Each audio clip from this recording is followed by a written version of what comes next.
还有4分钟，7点半才开始。领任慈悲了，等于辉煌领任他们一下。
点人师、廖姐，各位前贤，大家晚安。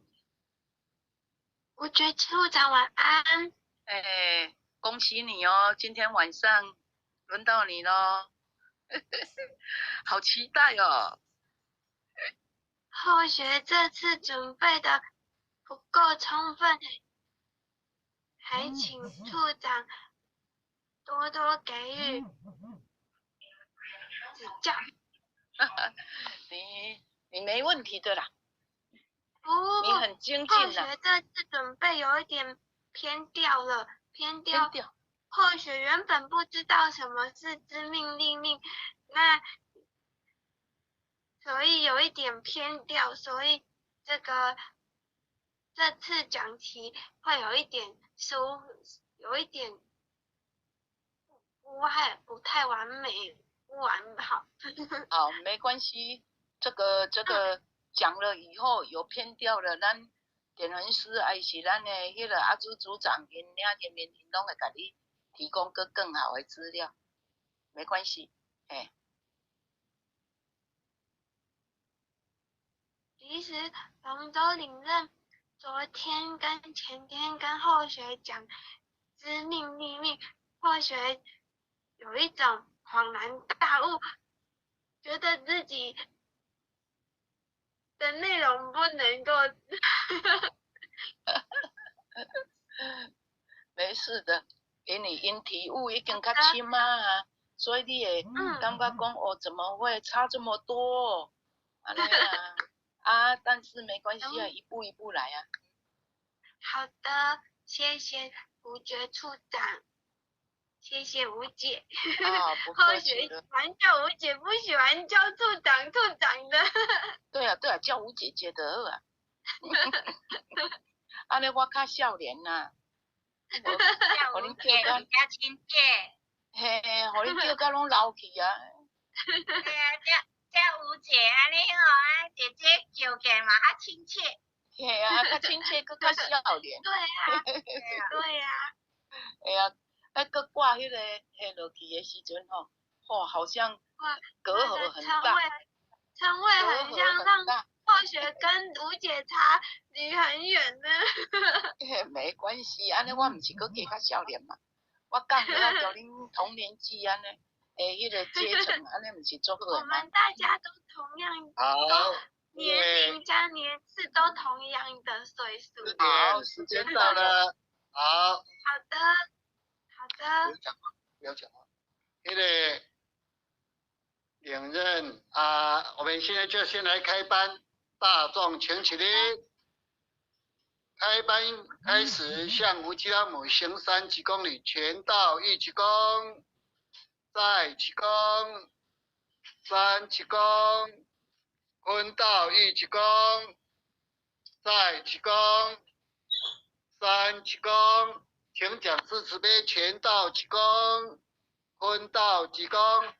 啊，没有，或许先讲个前言啦，哦，那今天呢又轮到林思婷讲师要来讲解这个知命立命啦，哦，因为他获生可畏啦，他学习非常的精进，那么有这个明德班让他学习，我觉得我们年轻的一代呢才有成长的空间呐，他也很用心的这个学习，知命就是呢我们要晓得我们的根源啊，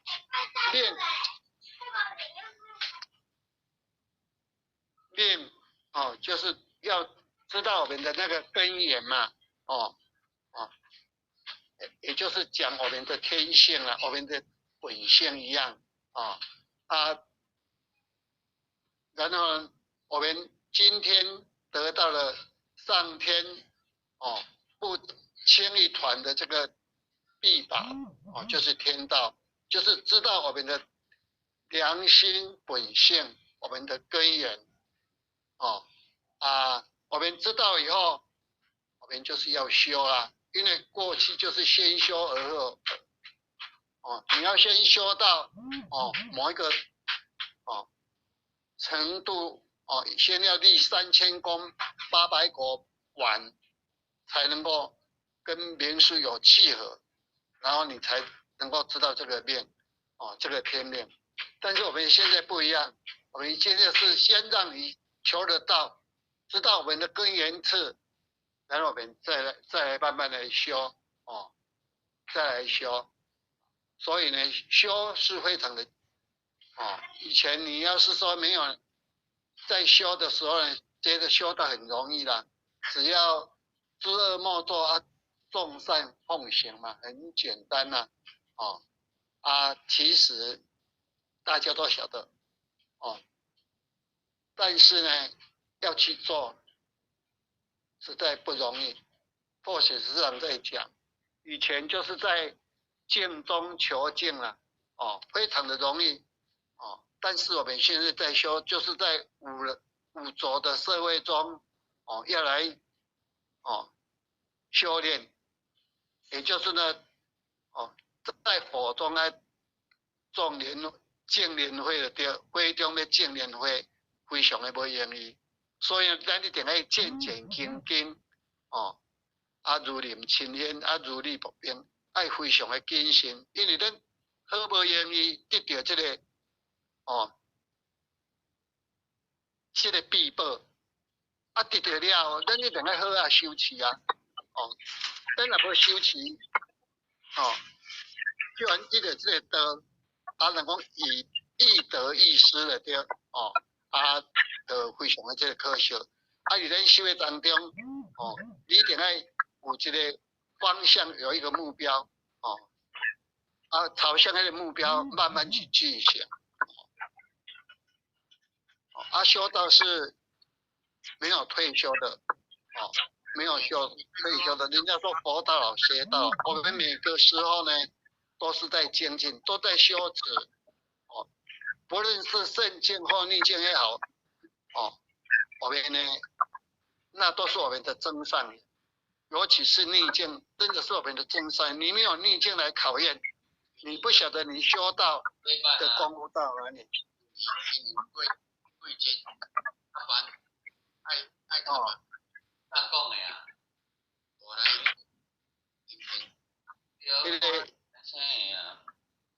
那个龙德领任，请麦克风关掉所以讲吼，伫修的当中，就是讲咱一定爱做谨慎，因为咱拢既然是人，伫修的当中，拢一定抑个无圆满，所以大家呢爱互相包容，互相体谅，咱咧下台时，别人甲咱鼓励，别人咧下台时，咱也鼓励，互相鼓励，因为咱拢是人嘛，既然是人，就是拢还袂圆满。犯错拢难免拢会，一定要互相鼓励，安尼。那么咱就来听，今日的讲师呢，就是咱的这个思婷讲师，咱就欢迎，这个思婷讲师来讲了这个知命立命，好，我们欢迎思婷讲师。朱姐，你麦克风没有关啊？朱姐，你麦克风没有关，麻烦你麦克风关掉，不然有杂音。感谢灵任慈悲。那后学，各位前贤们，大家晚安。点传师、灵任，各位前贤，大家晚安。后学今天学习讲解这个知命与立命。那请问大家有看到荧幕吗？知命立命。有，谢谢灵任。那后学就先来后学接到这个题目的时候有点不晓得怎么去找内容是什么，想说知命是什么命？那《论语》里有孔子有提到说这个不知命，无以为君子。孔子都这么讲了，我们到底什么是命？后学就一直在找那后学今天就问说，就是从什么是命，命是什么呢？开始做这个讲解。那后学有这个一个小问题想要问各位前贤们认为自己的命是这辈子的命是好还是不好呢？如果觉得自己命很好，那很好那如果觉得自己命不好的时候呢，我们就会想去算命。对有时候就觉得自己运气怎么这么差，要去算命改运一下。那算命改运一定会帮我们的命运改变得很好吗？那可不见得哦。这个图就是后学要讲的例子。就农家灵任有什么问题吗？没关系。那这个例子呢，就是有一个人他觉得自己的命不好，常常被黑道追讨债务那他就觉得要去算命改运一下。那算命先生把他的命算一算，运改一改，这个黑道呢就真的不来找他麻烦了。可是呢，这个人很喜欢赌博，过没多久又跑进赌场，进了赌场就想试试手气好了。可是他没有这个赌金于是呢他就跟赌场老板借了赌金，那就开始要大展身手咯。他觉得已经算命改运过了，这次的赌气应该很好，那他就认为自己一定是10拿9稳的就开始赌了。可是没想到结果是10赌9输，又开始跟以前一样被黑道追讨债务的日子。那后学再讲一个例子，这个生命战士立刻胡哲，后学问问各位前贤看到他没有双手没有双脚，他的人生是不是很不好过呢？后学还没认识到他之前呢，对不起，在还没认识他之前呢，觉得他的命真不好，没有手也没有脚。那其实啊，立克胡哲他是一个多方位的创作家哦，他是一个作家，写了这个成为上帝的手与脚，然后还有这个这个还有什么哦，人生不设限，然后还有亲爱的立克，谢谢你来当我们的孩子，还有很多书啊，就是写他生活的经验跟一些自己的感想跟读者们分享。那他也是一位导演呐，有一部电影要拍他的传记，那他就是在电影里面演他自己。那他也是一位演说家哦，他讲着他自己的经验，然后跟听者们分享，然后鼓励听者们勇于面对生活。那我们就先来这个看一下立克胡哲的生活是怎么样的，那了解他的这个了解他的人生，了解他的人生态度。那稍等一下，后学用一下那个复制。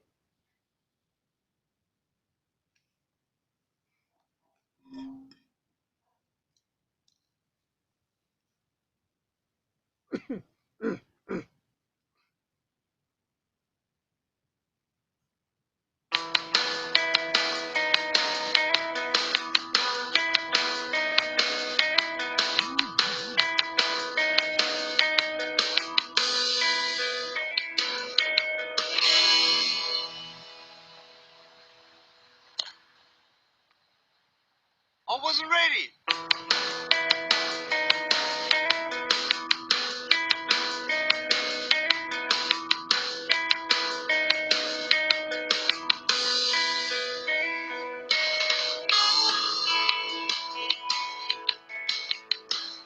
I have no arms and no legs, but I'm very thankful that I have my little chicken drumstick here.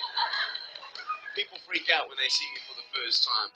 It's so cool. I was at a water slide all by myself. Everyone obviously at the bottom of the slide is looking up and waiting for other people to come down. And here I come and they're freaking out. They're like, like this. And I was so tempted to look at myself and go, what happened?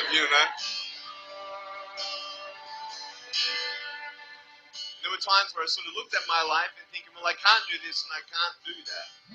And you keep on concentrating on the things that you wish you had or the things that you wish you didn't have. And you sort of forget what you do have. And there's no point, I believe, in my life where I wish I had arms and legs, I wish I had arms and legs, I wish I had arms and legs, because wishing won't help. But what I've seen in life are just a couple key principles. And the first thing that I've seen is to be thankful. It's hard to be thankful, man. I tell you, when I was 8 years old, I sort of summed up my life and thought, I'm never going to get married. I'm not going to have a job. I'm not going to have a life of purpose. What kind of a husband am I going to be if I can't even hold my wife's hand? It's a lie to think that you're not good enough. It's a lie to think that you're not worth anything.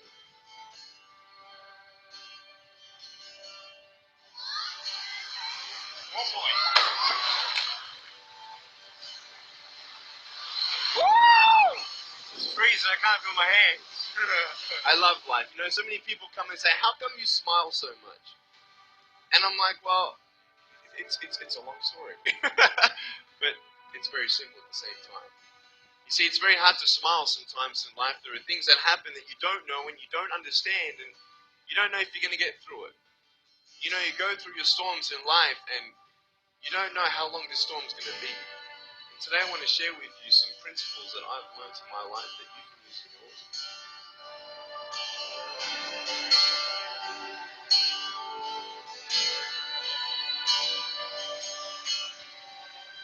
being patient is beautiful. I tell you, it's the hardest thing. But I realize I may not have hands to hold my wife's hand, but when the time comes, I'll be able to hold her heart. I don't need hands to hold her heart. You know, it is scary to know how many girls have eating disorders. It is scary to know how many people are just angry at life because of their situation at home and angry at others. It's scary to know how many people actually feel like they're worth nothing. Every single girl right here, right now, I want you to know that you are beautiful. You are gorgeous just the way you are. And you boys, you're the man.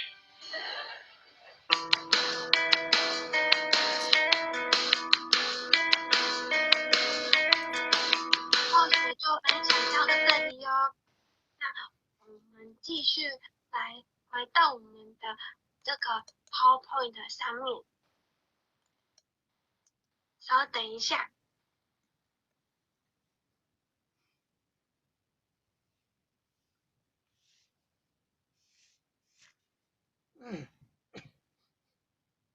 那立刻胡哲啊，他在影片当中说到啊，当你总记着你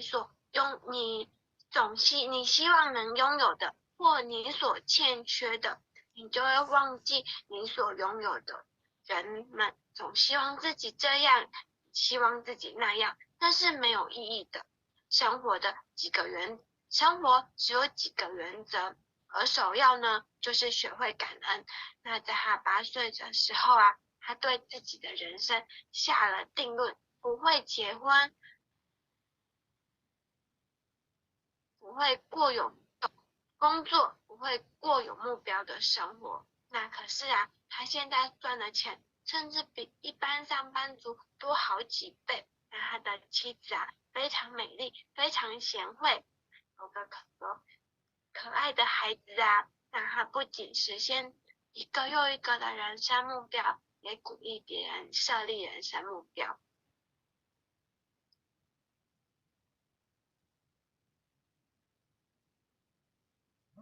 那以上这2个例子啊，一个例子呢是喜欢赌博的人，他总是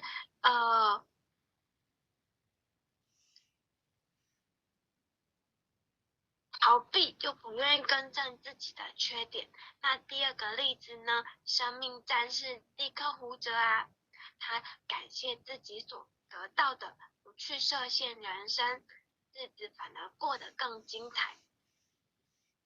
那所以啊，命的好坏是不能够从外表下定论的。那我们的命到底是怎么解释呢？后学就先学习命的定义跟命的种类。那命的等一下有点跑掉。命的定义啊，就是我们有求道知道有天命，那天命就是主宰灵性啊。我们求道就是求天之明命，会命本源。那怎么说呢？中庸里有提到啊，天命之谓性，天命是人的性理，由上天所赋予。那在六祖坛经里头啊，这个神秀大师深思琢磨了一段佛偈，他说啊，身是菩提树，心如明镜台，时时勤拂拭，勿使惹尘埃。那后祖听闻呢，当下就另外造了一段佛偈，说菩提本无树，明镜亦非台，本来无一物，何处惹尘埃。那六祖是说六祖后学那个口误。那六祖是说啊，无上菩提觉路，无影无形，不可捉摸，硬说它是树，便落入第2义。那所以说是本无树。那心境啊，亦无影无形，无方圆明暗之相，说它有台，又陷入着相咯。所以啊，明镜亦备胎。那人的本性啊，自性如水，无流隐之心，过而不流，所以称本来无一物。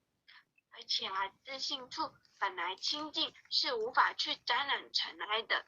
那六祖的寄语呢，让我们对天命自性的了解犹如当头棒喝哦。下一篇，后学记得有一首善歌啊，叫做观自在，是师尊这个词训啊。那它也是告诉我们人的真我、本性、佛性、天命是自存自净的。那我们现在就来欣赏这一段佛歌善歌。稍等一下哦。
没开麦克风。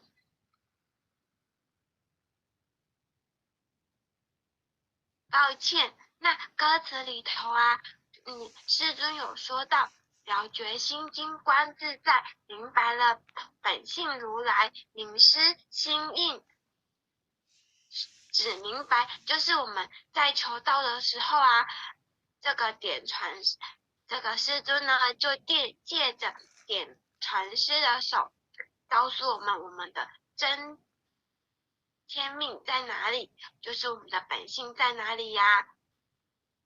参寻本性真我在嘛，那无人我相的真空本性台，五花八门各显时东的时代，当要认清真天命即心台。那师尊告诉我们要认清自己是有天命的哦。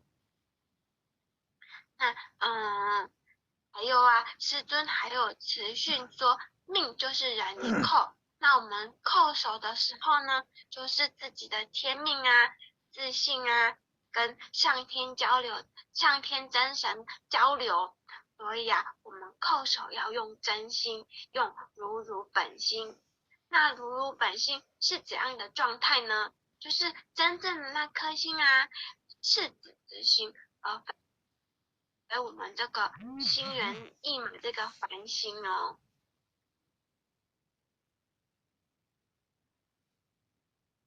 那我们问说命是什么？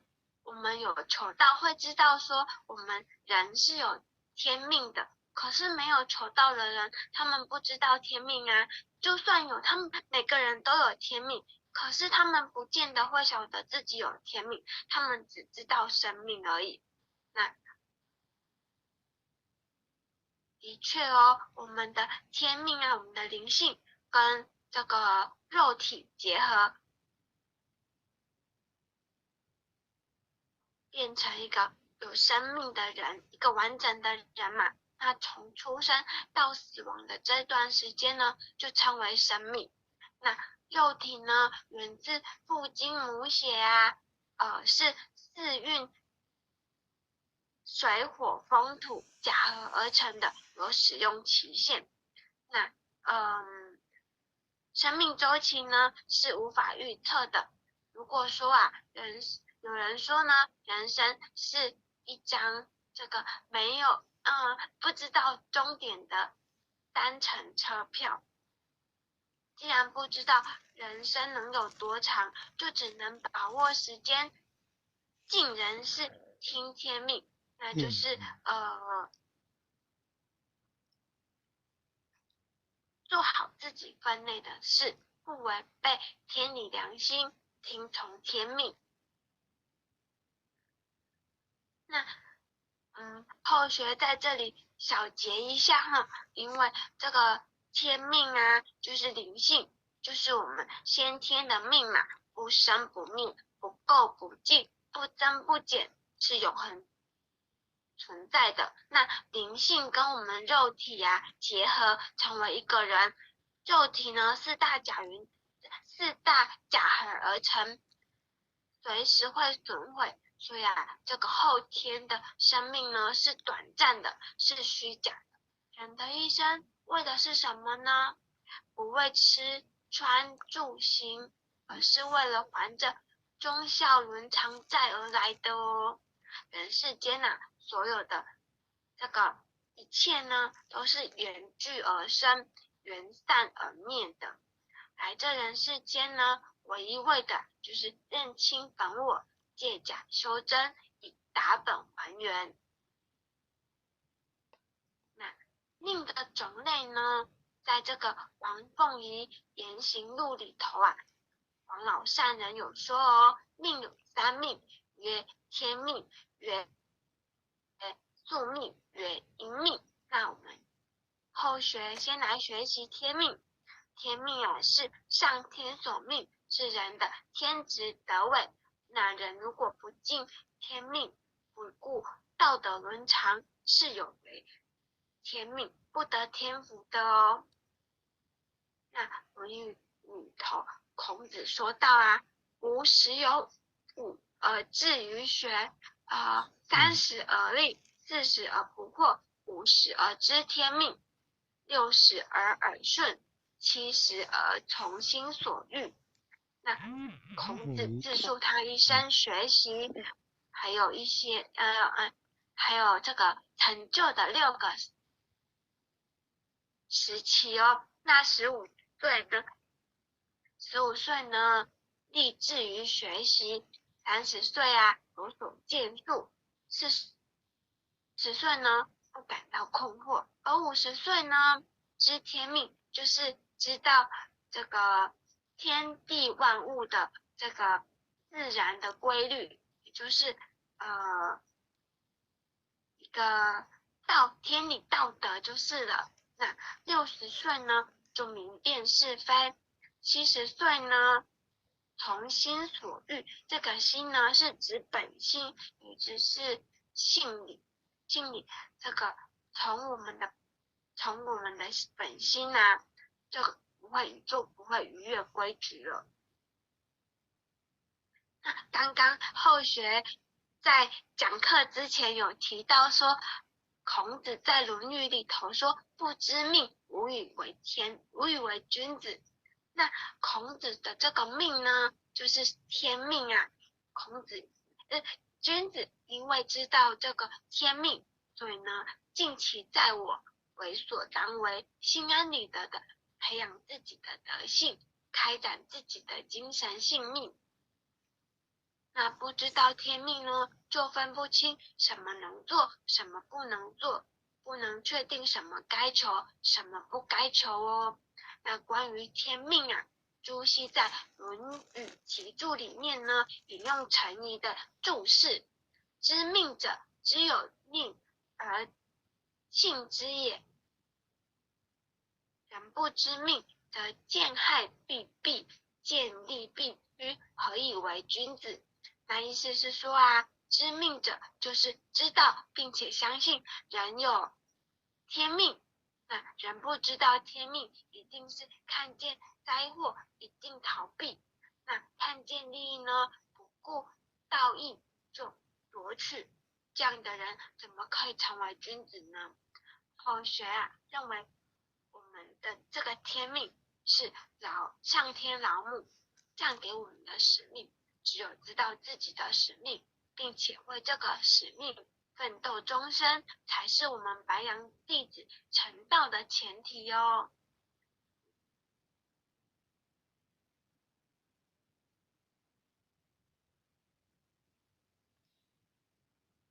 还有这个来了，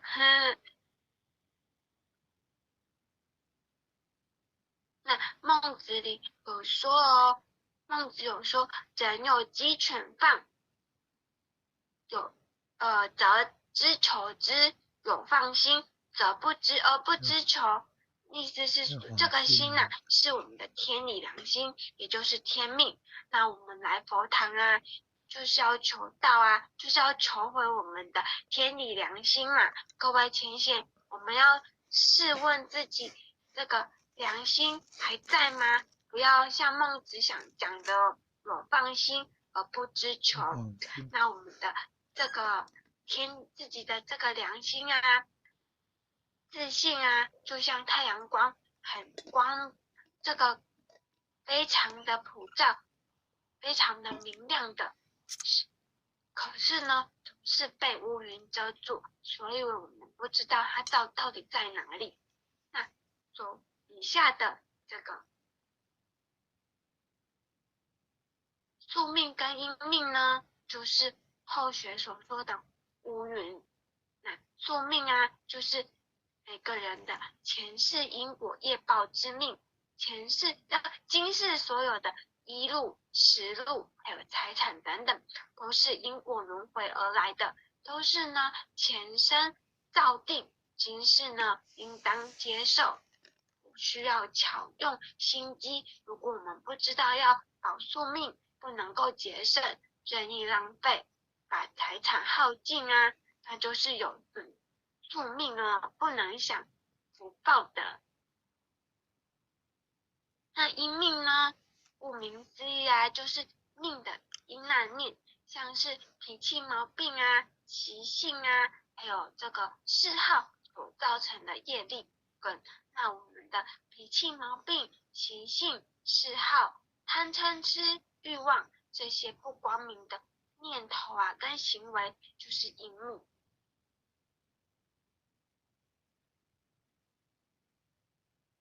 三命之间的关联呢，天命啊，就是没有求到就不知道有天命自信，或者是不知道慧命本源呢，在还没有进佛堂前呢，我们不会知道自己有天命、有自信、有光明的佛性，那所以呢，天命就被影响起来啦。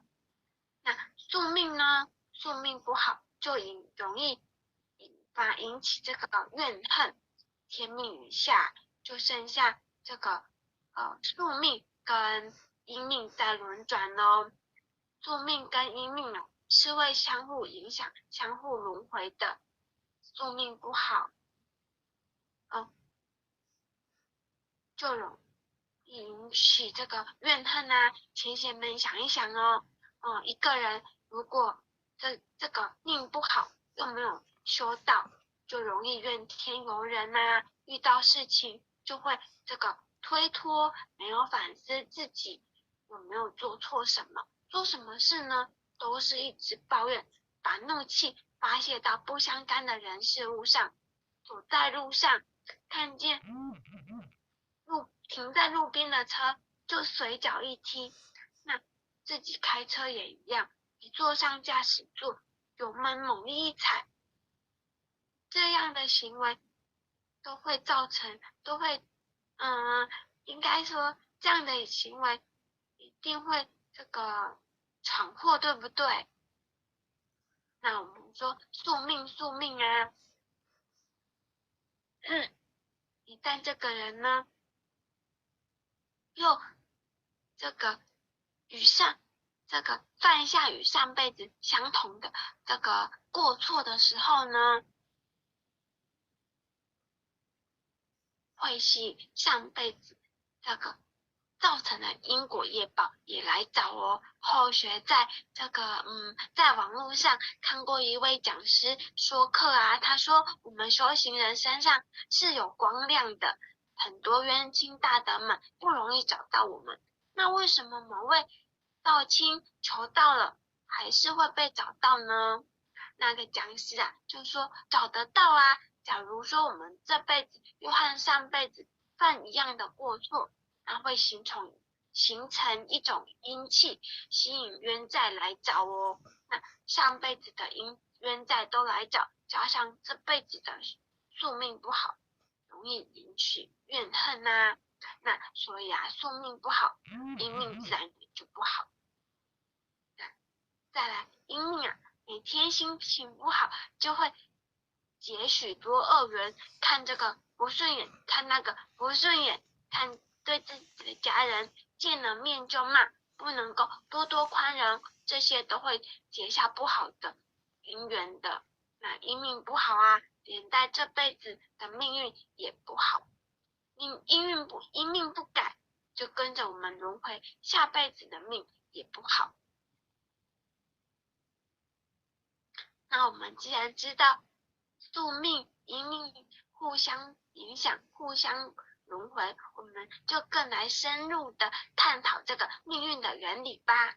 那命运的原理呀，稍等一下哦。好，这个王凤仪《言行录》里头呢，王凤仪老善人就说啊，我们知道阴命是习性、脾气、嗜好所造成的业力苦根，如果不知道了阴命，任意而行，吃喝嫖赌，无所不为，一不随心，又生出怨恨、恼怒、烦等阴气，以致伦常乖舛，福寿日减。若人能了阴命，自然能长宿命，进而止宿命，更能长天命。那三命皆由心造啊，存和心田，造合命运。那各位浅显，有些人呢，为了能让自己的宿命变好，像是求事业啊，财运更旺，或是婚姻幸福，汲汲营营啊，改风水、算命、改运。可是啊，自己的毛病、脾气不改，到头来呢，还是一场空的。那譬如说做生意的老板啊，为了让生意越做越大，钱呢越赚越多，听人家说办公室要摆个聚宝盆，而且呢价格越高的聚宝盆发聚财的效果越好。那所以呢，他就花了很多钱买了一个聚宝盆放在办公室里头。那后来呢，他谈成了一笔投资报酬率很高的这个生意。那可是啊，他老板做生意不老实，被人发现工程偷工减料，那还压榨员工，这个钱没赚到，反而闹得倾家荡产。咦，那各位请想，好脾气毛病是这个因命啊，老板不老实就是因命很重。结果呢，改命算命，改风水，到头来还是一场空哦。那在《三世因果经》里头啊，有记载着：若问前生事，今生受者是；若问后世事，今生做者是。那一个人的祸福、贫富啊，都是自己前世造作下来的结果。那我们今生所做的善恶行为呢，又会决定未来世的命运好坏哦。那各位请想，所有的业都不是命中注定的，也不是由他人所操控的，完全掌握在自己的手中啊。有时候看这个一家兄弟姐妹都是同一对父母所生，但是呢，论相貌、论人品、论才智都不一样，那人生遭遇也不相同啊。这就是《三世因果经》里所说的一切世间男女老少、贫贱富贵、受苦无穷、享福不尽，皆是前世因果之报。那《三世因果经》里头呢，也有提到哦。稍等一下，后续喝个茶。真难主义，麦克风关起来。《三世因果经》里头也有提到啊，一切等一下哦。今生做官为何因？前世黄金装佛身，前世修来今生受。紫袍玉带佛前求，黄金装佛装自己，则盖如来盖自身。莫说做官皆容易，前世不修何处来？骑马坐轿为何因？前世修桥铺路人，穿绸穿缎为何因？前世施衣济穷人，有吃有穿为何因？前世茶饭施贫人，以下就点点点哦，就是《三世因果经》列举这么多因果例子啊，就是要让我们知道因果之前人人平等哦。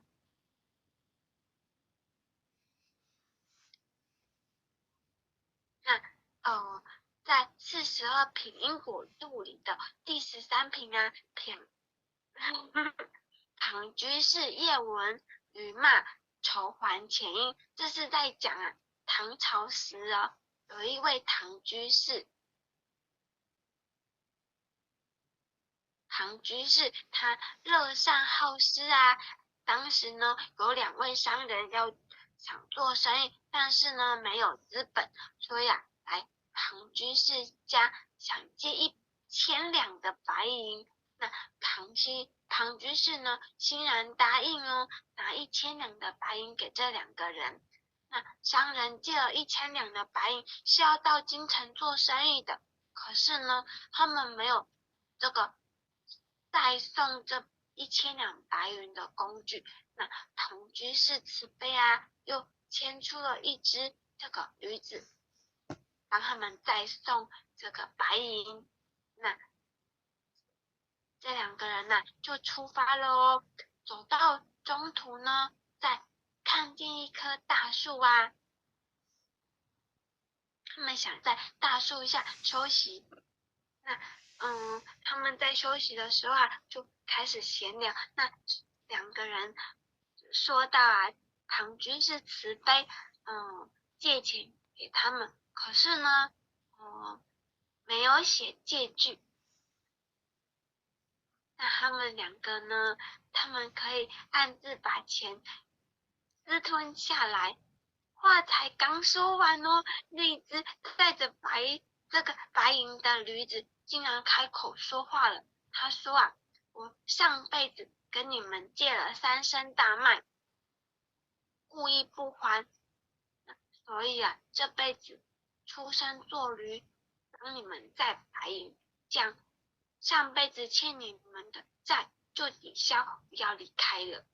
那这两个人听到驴子说人话，惊吓指数破表，又害怕自己下辈子出生做驴啊，那就赶紧把这1000两的白银还给唐居士，从此啊不再敢乱占人便宜了。那从这三世因果经还有42品因果录里头呢，我们可以知道啊，前世今生啊都有因果定论，因果呢是世间最公平的仲裁者。那了解命运的原理啊，我们也可以来反转我们的人生哦。反转我们的人生就是啊，命运掌握在自己手中。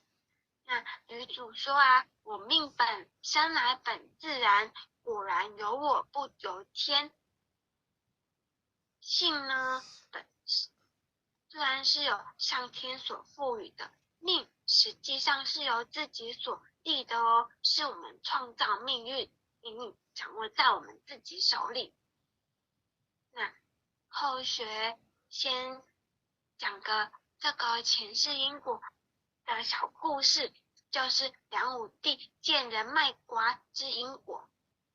就是梁武帝啊，历史上非常有名啦，他据记载是造了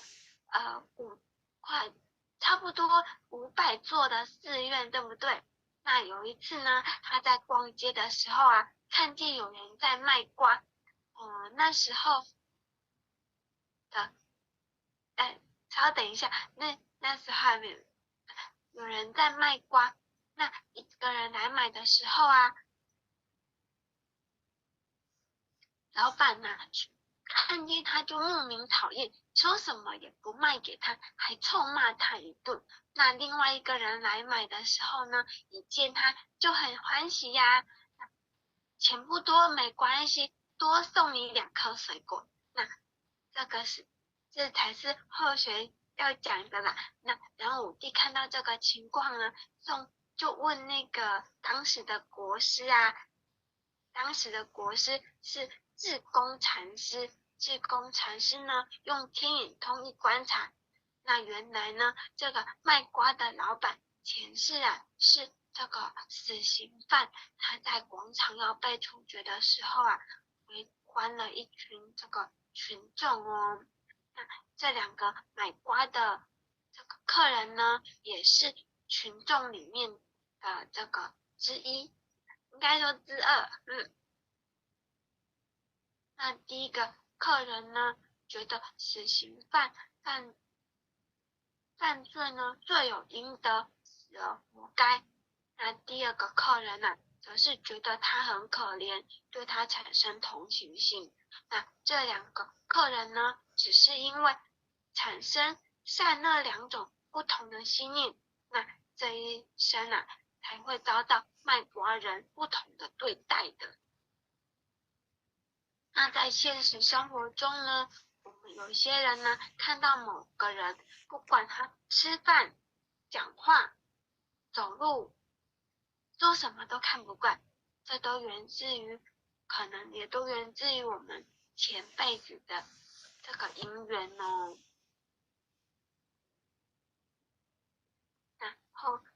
们在佛堂里的都听过或者是看过袁了凡的了凡四训。那袁了凡受了云谷禅师的指点啊，顺命顺心写了了凡四训嘛。那后学今天要讲的第二个例子呢，是天仙状元邱长春的故事哦。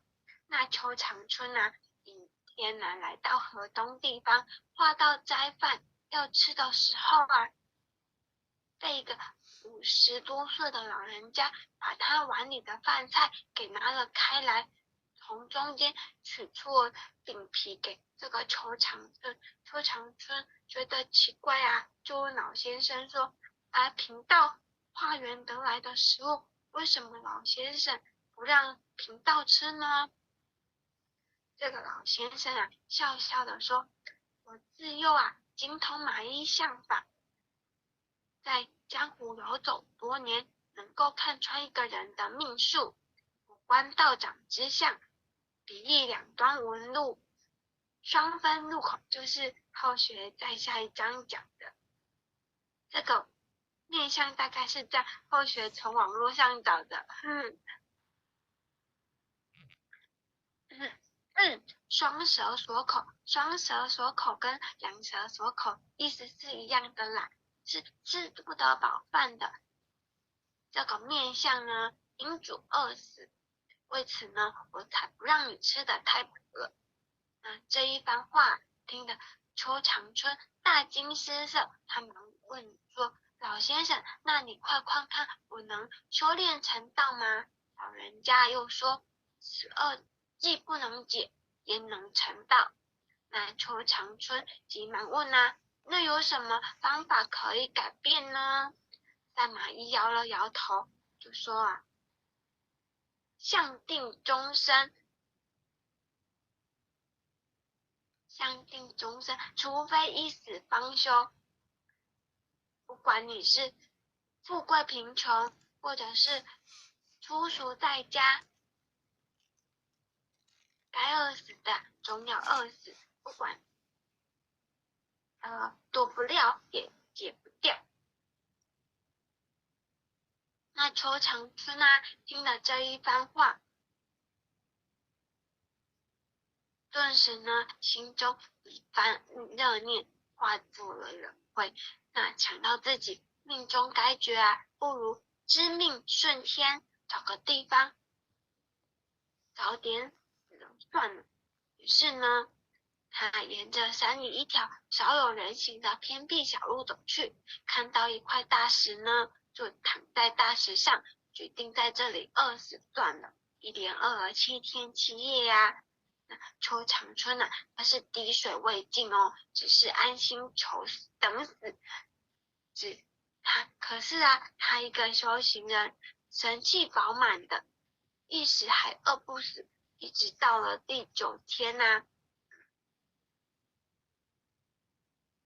也不知道哪里下了大雨，那路上的这个溪水突然涨了上来哦，那涨到他躺下这个大石下面一点点的时候呢，他心里就想，反正都是要死的，与其在这里等饿死，不如干脆溺死算了。他就跳到这个溪水里面去。那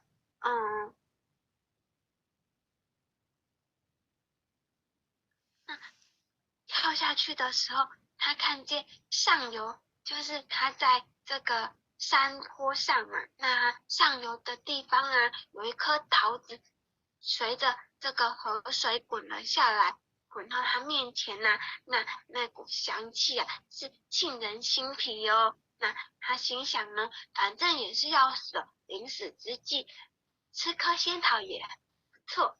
那他一咬下去啊，这个香甜无比，顿时呢，感觉精神都大振，也不觉得渴了。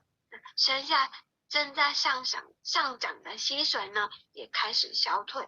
那抬头看，一轮红日高挂当空啊，他哪里知道，这真是诛仙和护法神的护佑哦。才不让一个真心修道的人失去宝贵的生命。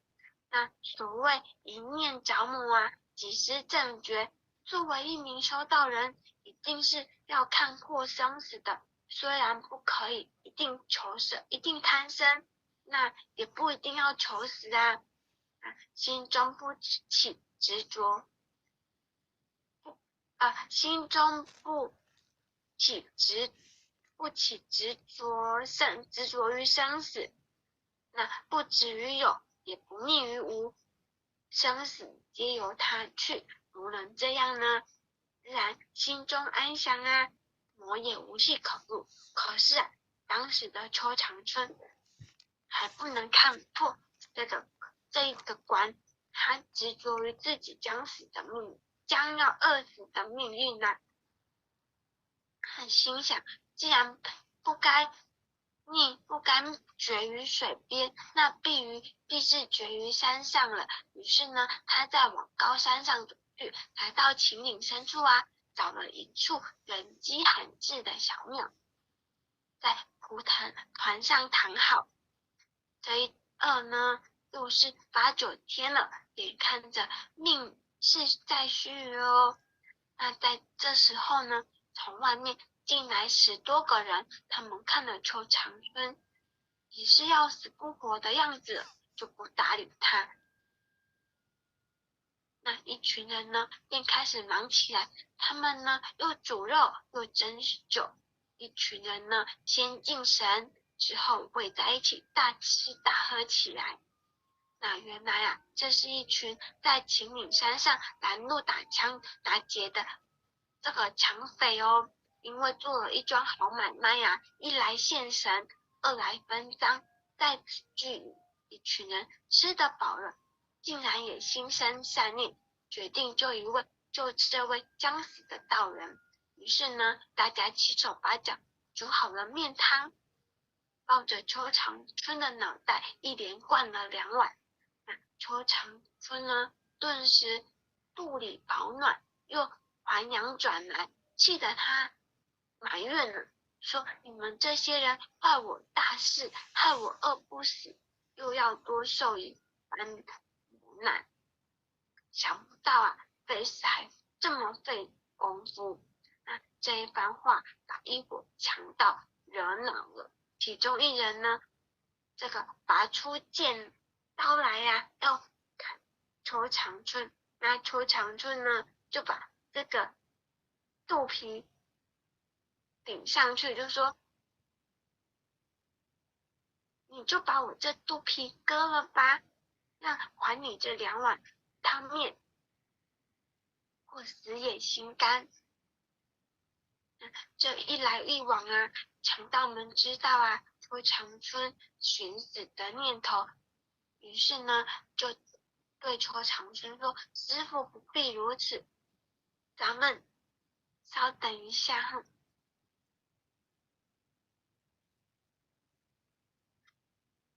咱们弟兄帮你凑些银子，去找个庙住下，再招个徒弟，大家勤苦些，多积些粮米，总不会饿死的。说完呢，大家真的把身上的散碎银子拿出来哦，要塞给邱长春。那邱长春摇了摇头，摆手说：贫道生平不妄取人财，这银子不能要。说完呢，就将随身带着的牌子拿了出来。只见牌子上写着8句话，一句呢，忘接银钱手爪断，忘贪饭食口生疮。这一番话让强盗们心生恐惧，反问邱长春此话的含义哦。那邱长春呢，回答他们：如今你们打劫抢他们的，将来呢，他们也会这样对你们的，也是因缘成熟啊。强盗们听闻这一番话，想想自己所做的事，然后把它悚然啊。大家再一商量，身边现在也有点银两，不如做点小生意，就此改邪归正了。于是呢，纷纷将身上的刀剑啊抛入乱草之中在做强盗了。那这些人呢，后来也都拜入邱长春的门下哦。那我们再看看说邱长春呢，邱道长，他虽然教化了一群强盗，但是啊，心魔作怪，还是要寻死。他走了出来啊，把身上所有化缘得来的钱呢，买了一条铁链，一把铁锁，找了一棵大树，把锁上的钥匙，用铁链呢把自己拴在大树下，再用铁锁锁上。那然后呢，把锁上的钥匙远远丢去，自己卧倒在树下，心想呢，这一回一定是死定了。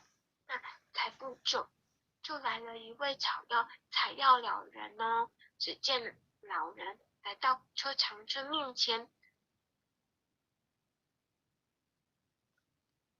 问了他说：“道长犯何罪啊？是谁将你锁在这树上的呢？”问了几夜，邱长春看他年纪大了，才将赛马医说他该饿死的事说了出来，又说自己呢屡次求死不得，是自己锁住了自己，这次呢再也没有人能够救得了了。那邱长春刚说完，采药老人哈哈大笑说：“你竟如此执迷，一个大善或大恶之人，相都是定不准的哦。相好不如命好，为善之人相随心变，心好相亦好，该死者反得长寿，逢凶化吉，遇难成祥。若是心坏，相亦坏，该善终者反横死，转福为祸。更何况修道之人，把一个凡体都能修成神仙，能斡旋造化，扭转乾坤。难道神仙也是会被饿死的吗？”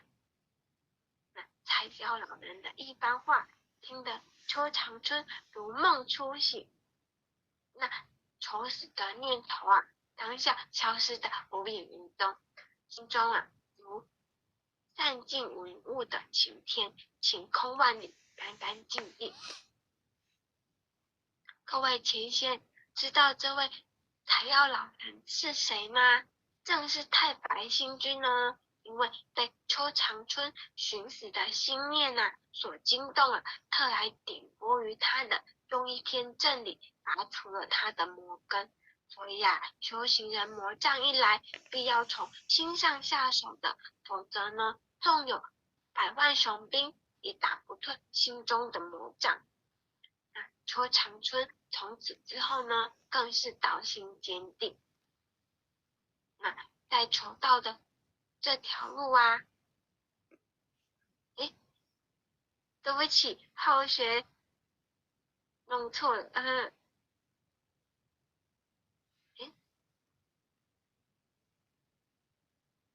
这里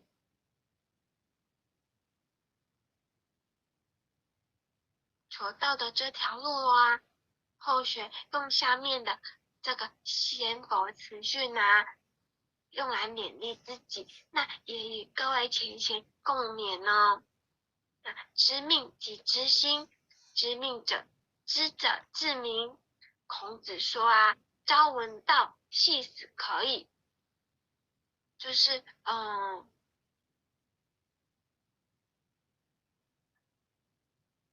早上闻不是听闻，而是说悟到了，领悟了，悟到了这个真道，也就是天命当晚死也没有什么不可以的。那立命呢，就是见性就是我们要行道、修道、办道跟正道。那仙佛词语经典之印证，贵在知命、立命，知而行之，方为智者。仙佛是在告诉我们要知而行之，知行并用并重，才是修道的根本哦。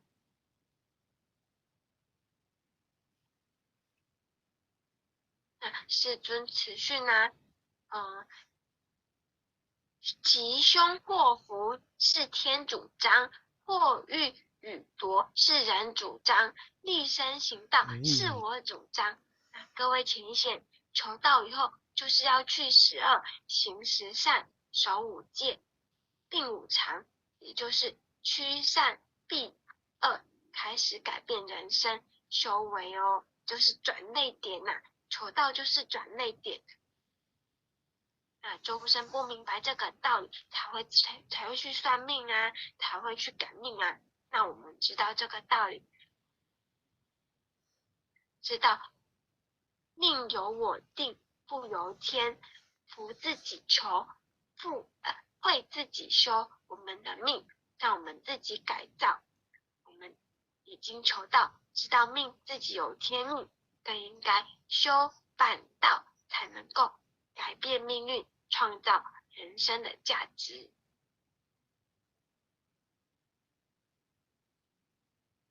那最后呢，孟子一书里头啊，颜回有说哦，颜回圣人说呢，与何人也？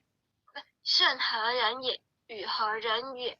有为者亦若是。是说呢，舜和每个人一样，都是人生父母养的啊，为什么可以成圣人呢？因为啊，他以孝为名，做事呢比别人认真努力，因此呢，自然而然成为后人眼中的圣人，这是他努力一辈子的结果。只要我们有心，也可以成为像舜一样的圣人的。那这个后学弄错了，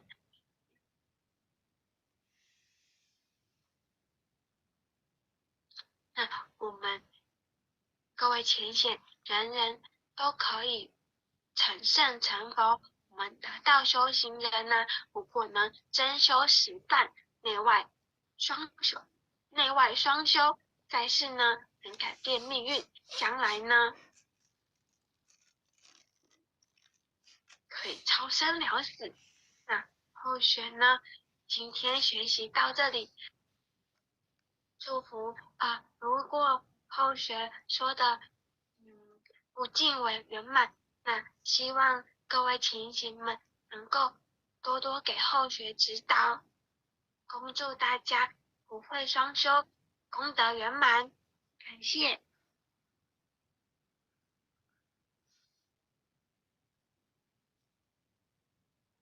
不会圆满。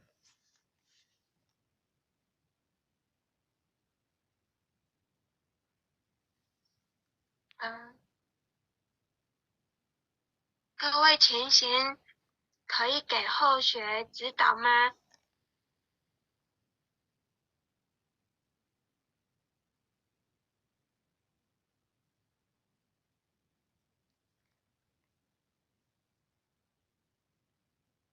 朱姐，请问有要指导后学的吗？领证，不用了哩，喂，不用了哩，不用了哩。是，喂，有听吗？有啊，有听。石田，是。龙舟领证呢？是。他可能离开了。其实石田讲得非常的棒啦，因为呢，后面咱小小人就讲吼，你出世好命歹命，唔知讲这个命就是咱累世，咱的福报就是累世所修来。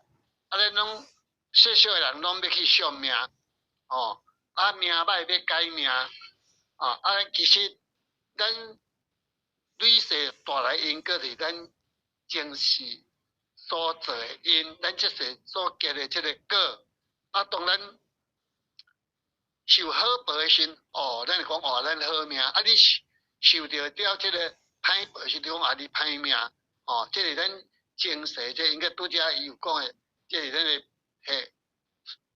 但是来生呢，伊讲咱有宿命，是讲咱的脾气毛病，一定爱改，安尼才会当来改变咱的命，毋是去惜命先呢，甲因改命安尼就法度好改，那安尼惜命先呢，伊太就去遐算命，伊咧家己诶命改好落啊，哦，敢是安尼，哦，啊，所以讲哦，咱就是爱知影，咱咧修行学道是咧改变咱诶命运，啊，咱咧修行学道是咧改变咱诶命运，咱咧修就是师尊讲诶，迄个做改脾气啊，去毛迄个去毛病，脾气甲毛病，咱若无发脾气毛病，哦，咱就是心拢善，对人逐个拢好，咱一定会受好报，哦，安尼，咱无去做迄个因，当然咱受的是福报啊，哦，啊，咱咧修行学道，毋是干要修福报尔，爱修智慧，咱即届咧修的是爱福慧双修，福就是在世表因享用。哦，互因用诶尔，哦，咱讲哦，较侪钱诶人是咧开较富裕开尔，哦，嘛是拢烧上食三顿，安尼，哦，敢是安尼？啊，你搁较好嘢嘛是食三顿，你搁厝足地间，你嘛是迄个困一间尔，敢是安尼？哦，较富裕啊，但是呢，咱诶慧就无共啊哦，咱有修道，有修慧，哦，就是。找着一条飞天之路，人工咱会当超生死脱轮回哦，哦，安尼，甲因世俗咧讲诶修，哦，修福是无共哦，所以传经毋则讲世人修福不修道，只言修福便是道，布施供养福无边，心中三恶原来做，哦，何世得福啊济还财啦，敢是安尼？咱毋是敢若要修福报，修迄个善尔，咱来修。啊，若无你无修，你家己咱诶心中诶贪嗔痴，就是地下诶三条根。哦，你虽然有足多修足好诶即个福报，但你心中诶贪嗔痴啊修无起。啊，虽然讲你有足多福报，无对。刚刚你讲力量去见迄见迄不气力溜住赶紧来滴，我就好激动啊，对激动。可以的，事情你要讲过底。你是？听起来念呢？你讲诶我听无。啊，所以讲吼，就是讲吼。我觉得说。有点。那个灵任慈悲啊，刚我讲台语你听无？是在坛经里，是六祖坛经里面，对不对？可是我听有啊，啊我听我讲的你听无啊？对，那是在坛经里的哪一个后学想要把它？是不是六祖坛经啊？六祖坛经里面第三品。好，那我们请。在第三。好。问题。你好。好，那我们接着就请龙州人给我们做个结语啦，或是要请点人师做个结语都可以。啊，好，请我们龙州领队留一些给点人师啦，好不好？好。点师有起来就点师讲好了。好，那最后我们请点人师做个结语。如果没有点传师没有关系的，只评论你们跟后学指导就可以了啦。评论那个经理他们，经理好，经理晚安。晚安啦哈，思婷晚安啦哈。因为晚上也有点到刚点完下来，说要请后学结语请龙舟领任好了因为刚才后学都在点到，后学有听到的部分呢，后学也很赞叹啦，也有听到哪一段的也非常的慈悲啦我们现在请龙舟领任好。莲师领任，各位前贤大德大家好当然我们今天思婷不管是讲的台风啦，资料也准备的很齐全哦。当然在内容方面呢，还有应该要有对知命立命里面呢，可以再多找一些资料来讲，因为呢，我们知命为什么要知命？刚才你有讲嘛，不知命无以为君子嘛。那我们知命的话，当然第一，我们知道我们有一个生命啊，那生命的价值跟意义在哪里？你要知道，对不对？知命就是要知道你生命的价值跟意义在哪里嘛。那如果你不知道你生命的意义跟价值在哪里的话，我们人一生下来就是为了吃喝睡而生活而已嘛，为生活而生活而已，不是为了我们生命的意义跟价值在生活。所以我们为什么一定要知命？知命就是当然在知命的过程当中，我们去了解命有，刚才你也有讲嘛，命有生命，有宿命，有阴命，我们一定要去强调在说知命的话，你有问我们的问题是各位浅显，你的命好不好嘛？对不对？那时候好不好，就是关于我们知道命的重要吗？就好像可以拿那个了凡四训来印证你的命好不好，因为命是由我不由天嘛，五年由我有己造嘛，所以命在人生的当中，生命最重要的意义跟价值在哪里？因为一般我们如果没有求道，我们就不知道我们生命的价值跟意义在哪里嘛。当我们求了道以后，去学习，然后我们才知道我们生命当中什么是对我们最重要的，就是立身行道。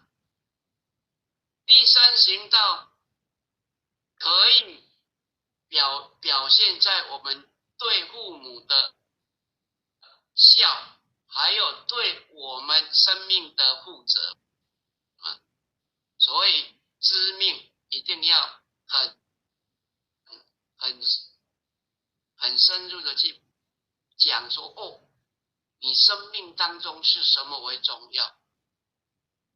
今天如果你都以赚钱为目的的话，你的一生的投资一定会在你的事业上嘛。那如果你的生命当中可以圣还兼顾，当然是还 OK 嘛。但是我们最重要的以后是要超凡入圣为主要目标嘛。你要超凡入圣的话，你如果没有把一些时间投资在你道场上，到时候是空空如也。所以人生当中为什么要求道、学道、得道、了道、成道？这是一个过程当中嘛。所以在老师跟我们说的修道修心，办道尽心，在道场当中我们要尽我们的一份心力，来使道场呢更完美，来使我们生命当中呢可以发光发热嘛。不然我们时常说的一根蜡烛，如果没有点燃的话，它还是一根蜡烛嘛。当有一根蜡烛有点燃了，它是它的真的我们一定要学会来自己，让别人，让我们的生命在我们人生中，得到学到那个，等一下或许再分享给你，可以吗？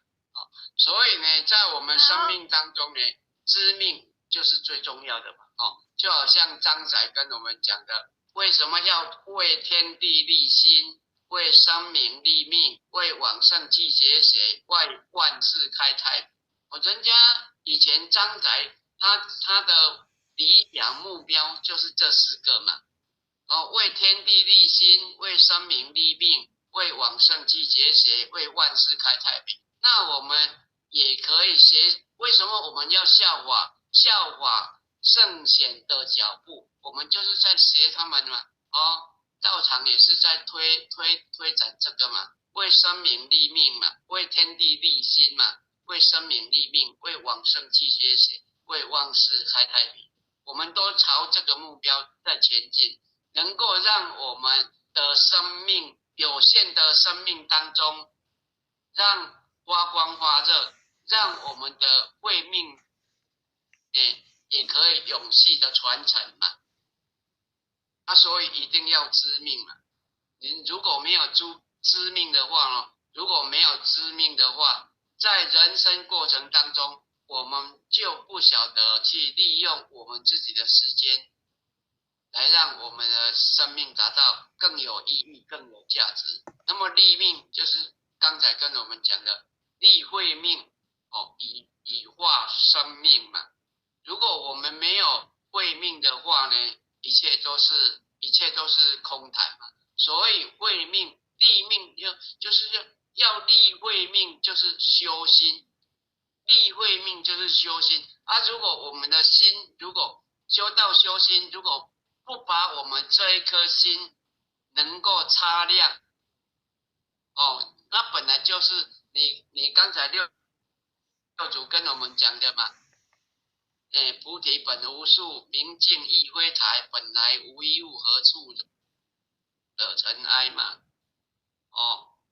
所以呢，在讲我们的自性本来就是很光明清净的，没污染的。